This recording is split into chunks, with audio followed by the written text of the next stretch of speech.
lab rats in a maze is a bit of a science cliche, and for good reason. Scientists really do design a lot of experiments that involve putting rats in mazes. Watching how they handle being plopped in an obstacle course reveals a lot about how they see, think, and navigate their surroundings. It's so illuminating that scientists can't seem to stop themselves from designing all sorts of little escape rooms for their animal test subjects. So here are 5 times scientists put animals in ridiculous situations just to see what they would do.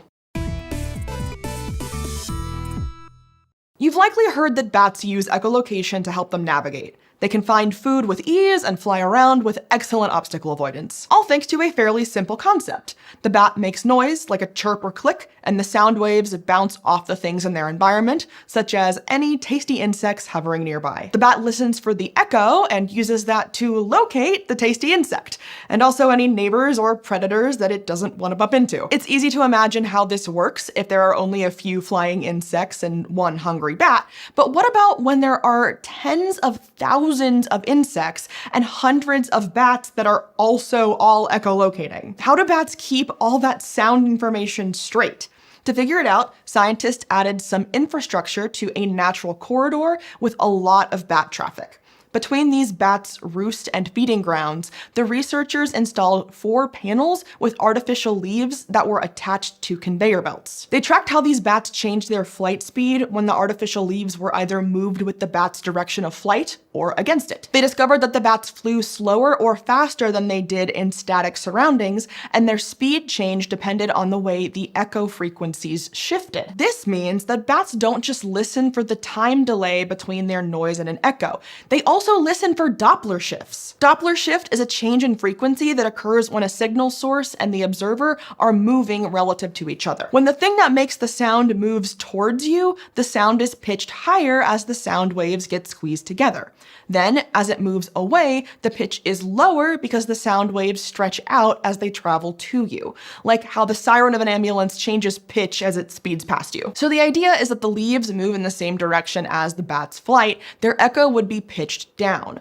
That could make the bats think they're flying slower than they thought they were, and they might speed up to compensate for that. And vice versa. If the leaves move against the bat's flight direction, their echo would pitch up, and the bats might think they're flying too fast. The researchers want a bigger data set before drawing too many conclusions, but they believe this obstacle course could provide evidence that bats gauge speed based on acoustic flow or how much the sound waves change as they move. Acoustic flow is similar to optic flow, where objects become visually distorted as you move. Glancing out a car window gives your brain a pretty good sense of how fast you're moving based on how much the objects blur. Many animals rely on optic flow to help navigate and gauge their speed, so researchers are keen to understand how other senses contribute to these skills as well. Speaking of speed, isn't it impressive how fast cockroaches can scurry without tripping over all those little feet? Despite their smallness, they regularly clamber over relatively enormous obstacles, often to the displeasure of any humans around. Researchers wanted to learn more about their epic parkour skills, so they built their cockroaches some treadmills. The treadmills were spherical so that the researchers could track the bugs as they traveled long distances in multiple directions. It was additionally studded with various obstacles in both sparse and dense arrangements.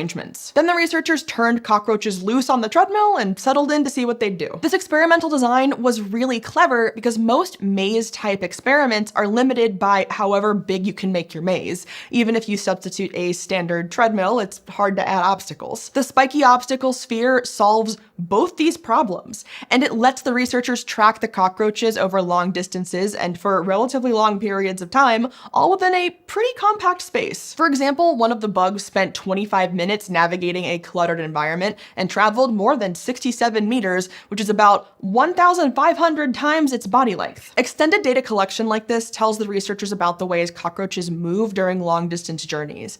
They found that the cockroaches adapt their movements to the environment. Instead of just walking, they also climbed, rolled through gaps, and occasionally just paused. Presumably, they were in great shape afterward as well. While the cockroaches were having fun on their treadmills, some jumping spiders were playing video games. Sort of, but for science. The researchers leading this study wanted to understand how well jumping spiders can see, and the experiment they designed was pretty bonkers. They glued little magnets to the jumping spiders' heads, then connected a little pin to the magnet like a tiny leash to keep them tethered to the experimental apparatus, a small polystyrene ball. Next, they plopped the tethered spider into basically a spider-sized IMAX theater with projections of a virtual reality world everywhere in sight. Okay, now this one reminds me of the Matrix. To navigate the Matrix, I mean the virtual space, the spider would move its feet and rotate the little ball, which basically served as a tiny treadmill or a computer mouse trackball. As they rotated the ball, the projected image would shift in pretty much the same way VR headsets work for humans. And also pretty much like humans, the spiders seemed to understand what the VR world represented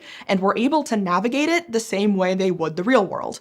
In other words, the researchers didn't find many differences between the way spiders behave in the real world and virtual worlds. Things like how active they were and whether they sought out dark hiding places were consistent from the real world to the virtual one. Those experiments laid the groundwork for follow-up experiments to probe the details of jumping spiders' vision. For example, more recently, a research team from the University of Cincinnati projected dots of color onto a colorful background. They were watching to see if the spiders attempted to chase the colored dots through the VR landscape, indicating the spider's ability to perceive different colors. So far, their preliminary results show that jumping spiders can distinguish between ultraviolet and green, and some of them can also tell red and green apart. The ability to learn their colors could be pretty important for whatever the jumping spider Neo needs to choose between the red and the blue pill. VR for spiders is a pretty high-tech piece of science, but scientists are still trying to find good solutions for much more low-tech problems, like bottlenecks. A bottleneck is a situation where a lot of objects, animals, or people are trying to travel through a very small space at around the same time, frequently leading to jams. Bottlenecks are a nuisance for concert goers, coffee beans, and sheep, among others, so for a lot of practical reasons, bottlenecks are a popular research topic. Sheep are especially good bottleneckers because large groups of sheep tend to get stuck when trying to go through small barn doors, usually because they're all in a hurry to get to the food on the other side. But unlike people, they are not influenced by customs of politeness. If you're worried about the sheep jams, they rarely hurt each other. They got a bunch of wool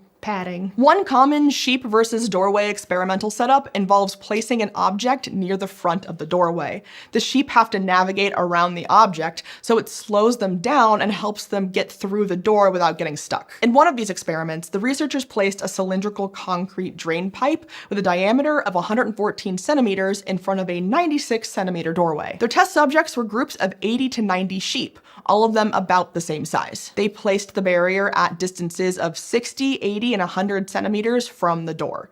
When the barrier was only 60 centimeters away, the group was slower than it was when there was no barrier. But compared to no barrier at all, the group got through faster when there was a barrier at 80 or 100 centimeters. So when put in the right spot, adding an obstacle in front of the door improved sheep traffic flow. The strategy works for sheep because they have to slow down to navigate around the barrier.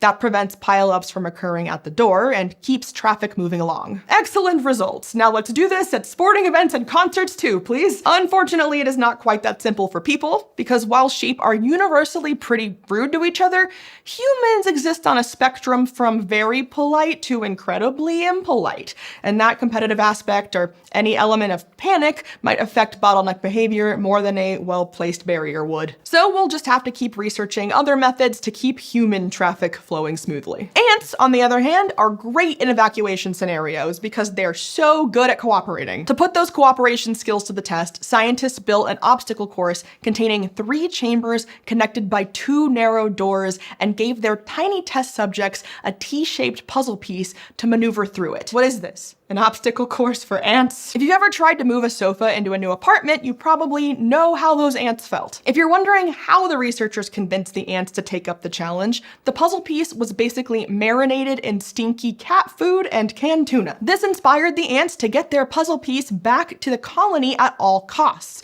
because who doesn't enjoy cat food stink? But here's the punchline. The researchers gave the same task to a crew of humans, and the ants were way better at solving the puzzle. The humans' puzzle piece, by the way, was unmarinated, because if you don't mind some very unscientific speculation, the results would have been Very different for humans forced to maneuver a giant T-shaped piece of cat food stink. Taken together, the results of the research suggests that the ants were using a kind of short-term collective memory. Okay, now this is reminding me of the Borg. On the other hand, the humans have to talk it out, reason with each other, and align on a strategy in order to solve the puzzle, while ants just do what everyone else is doing. This works for the ants because as they collectively pull an object in a single direction, the group continues to move in that direction, even when they hit a corner. This persistence lets them gradually work the puzzle piece through the opening. Interestingly, this kind of wordless teamwork doesn't seem to help humans. When humans are given a similar task and told not to talk to each other, they tend to pick the most direct-looking way out of the puzzle, even if the indirect way is more efficient. To be fair, evolution has let ants excel at cooperation and problem solving through large group mobilization. Even though they can't really comprehend a problem in its entirety, they don't need to. They just use short-term memories of collective group motion to solve the puzzle. All of these examples revealed insights about animal sensing, behavior, and navigation.